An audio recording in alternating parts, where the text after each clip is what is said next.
কথা কন, ডাল বে মগ ডালে ওঠা লাগে মধু খাইতে চাইলে। চিল্লায় বলেন ঠিক কিনা? আল্লাহ সিক্রেট মেসেজ দিলেন আর বললেন আনিত্তাখিদি। আলেম যারা আছেন বলেন তো ইত্তাখিদি এটা কি মুজাক্কারের সিগা না মুয়ান্নাসের সিগা? মুয়ান্নাস, মাশাআল্লাহ। এটা স্ত্রীবাচক শব্দ। আল্লাহ মৌমাছিকে যে মেসেজ করছে পুরুষ মৌমাছিরে কয় নাই, এটা নারী মৌমাছিরে কইছে। চিল্লা এখন সুবহানাল্লাহ। এখন গবেষণা করে দেখা গিয়েছে কার্ল ভন ফ্রিচ, একজন অস্ট্রিয়ান বিজ্ঞানী, উনি এটা নিয়ে গবেষণা করে 73 সালে 1973 তে নোবেল পেয়ে গেছে। এই আয়াতের উপর গবেষণা করে আল্লাহ কেমন করে সিক্রেট মেসেজ দিয়েছেন, কেমন করে মৌমাছি মৌচাকের বাসা বাঁধে, কেমন করে মধু আহরিত হয়, এটার উপর গবেষণা করে উনি একটা বই লিখেছেন, দ্য ডান্সিং বিজ।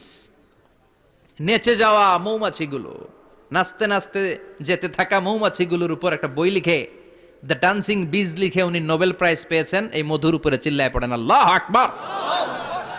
এখন কোরআনের আয়াত থেকে বোঝা গেল আনিত্তাখিদি মিনাল জিবালি বুয়ুতা, আল্লাহ নারী মৌমাছিকে বলেছেন মৌচাক বানাও, তোমাদের মধু রাখার জন্য বাসা বানাও। কার্ল ভন ফ্রিচ গবেষণা করে পেয়েছে মৌচাকের বাসা বানানো হয়, মধু আহরণ করা হয়, যেই মৌমাছিটা নেতৃত্ব দেয় এটা পুরুষ মৌমাছি নয়, এটা হলো মহিলা মৌমাছি। কোন সুবহানাল্লাহ। পুরো মৌচাকের মধ্যে মধু আহরণ, মধু নেওয়া, পুরো প্রসিডিউরটা সারার জন্য কোনো পুরুষ মৌমাছি লিডিং দেয় না, লিডিং দেয় একটা নারী মৌমাছি, স্ত্রী মৌমাছি। এজন্য ইত্তাখিদ, ম্যাসকুলিন জেন্ডার ইউজ না করে আল্লাহ বলেছেন ইত্তাখিদি। নারী মৌমাছিকে আল্লাহ অ্যাড্রেস করে বলেছেন যাও মৌচাক বানাও আর এটার মধ্যে মধু আহরণ করো। চিল্লায় পড়েন আল্লাহু আকবার।